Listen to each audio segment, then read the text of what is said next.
हमारी video number 3 है। इसमें हम क्या पढ़ेंगे, द्रव्य गुण और कर्म के परिप्रेक्ष्य में विशेष का महत्व। मतलब द्रव्य गुण और कर्म कुछ एप्लीकेशन है जिनकी इंपॉर्टेंस बताई गई है कुछ।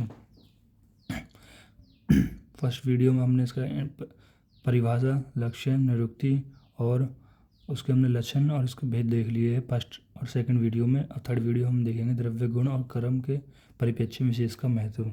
मतलब उस विशेष का महत्व देखेंगे हम। पहला कि चिकित्सा के आधारभूत सिद्धांतों में विशेष का महत्वपूर्ण स्थान है। विपरीत विषयों से ही चिकित्सा की जाती है। यानी विशेष का जो गैर चिकित्सा में क्या है, एक महत्वपूर्ण स्थान है। कि चिकित्सा में विशेष का एक महत्वपूर्ण स्थान है। क्यों? क्योंकि इनके इस विशेष में क्या होता है, जो विपरीत विषय से ही चिकित्सा की जाती है। मैंने पहले भी बताया कि विशेष में क्या किया जाती है, स्पेसिफिक डायग्नोसिस किया जाता है। मैंने बताया था ना, जैसे किसी को ऑस्टियोआर्थराइटिस है और रियोमेटॉइड आर्थराइटिस है, तो इसमें क्या करोगे, आपको कैसे पता लगाओगे कौन सा है? तो इसमें क्या होती है, डिफरेंशियल डायग्नोसिस करते हैं हम।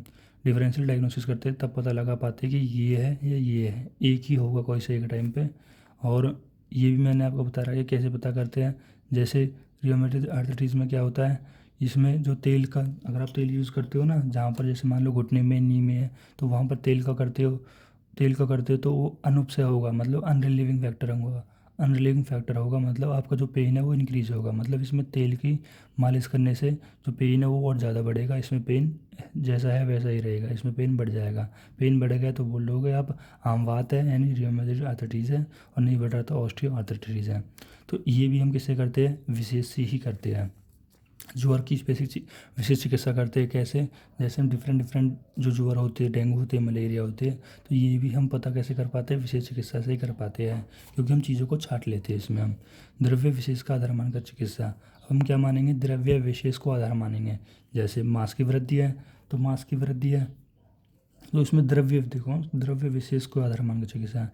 मांस की वृद्धि है तो मांस को कम करने के लिए हम क्या प्रयोग करेंगे, अस्थि का यूज़ करेंगे, या मतलब जौ का यूज़ करेंगे, गेहूँ मतलब गेहूँ।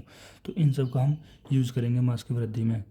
दूसरा, अगर विष है तो विष को कम करने के लिए हम क्या प्रयोग करेंगे, अश्व मूत्र। अश्व मतलब जानते हो ना अपने, अश्व घोड़े, तो ये सब क्या होते हैं, अश्व क्या होते हैं, घोड़े होते हैं, हॉर्स।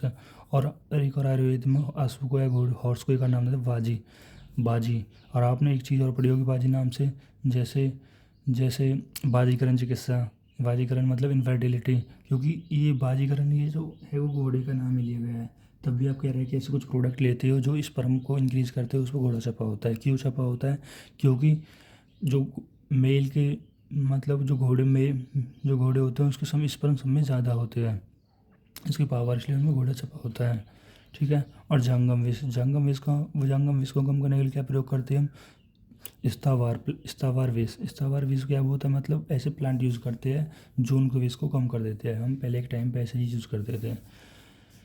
गुण विशेष के आधार मन का चिकित्सा है। गुण विशेष को, अब मान लो कफ की वृद्धि हो रही है तो कफ के विपरीत गुणों का सेवन करा दो, इससे क्या हो जाएगा, कफ का ऑटोमेटिकली कमी हो जाएगी। जैसे कफ के गुण क्या होते हैं, गुरु होता है, स्निग्ध होता है, मंद होता है, प्रशुद्ध होता है।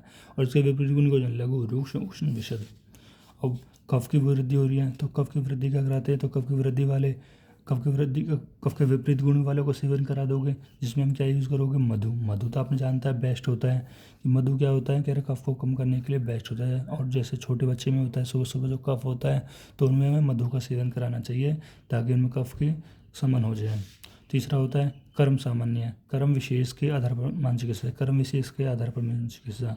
अब कफ की वृद्धि हो रही है, कर्म क्या कराओगे भाई, गुण तो आपने बोल दिया कि गुण का विशेष, द्रव्य आपने पहले द्रव्य बता दिया, फिर गुण बता दिया कि विपरीत गुण होगा, फिर कर्म बता दिया, काम करो, कब बढ़ रहा है एक्सरसाइज करो, थोड़ी व्यायाम करो। वात की वृद्धि हो रही है, आराम करो।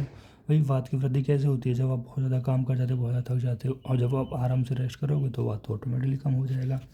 या फिर उरु उरु स्तंभ में नदी में विवरित है ना। उरु स्तंभ में क्या है, जो हमारी चेस्ट वाला रीजन है, उरु हमारे चेस्ट वाले उरु के ही पार्ट का होता है, बोलते हैं हम उरु। यहाँ पर हम चेस्ट के लिए बोल रहे हैं उरु स्तंभ। उरु मतलब चेस्ट, स्तंभ मतलब कह रहे हैं कि स्टिफनेस। तो हमारी जब चेस्ट में स्टिफन आ जाती है तो हम जहाँ पर मान लो पानी इधर से फ्लो हो रहा है तो हम इधर की तरफ ना तैरेंगे, हम इसके विपरीत उल्टी दिशा में तैरेंगे। तो उरु स्तंभ में नदी के विपरीत तैरना होता है हमें। तो यही इसके एप्लीकेशन या इसके कुछ महत्व थे, द्रव्य गुण और कर्म के विशेष में कुछ महत्व थे। आज की वीडियो में इतना ही।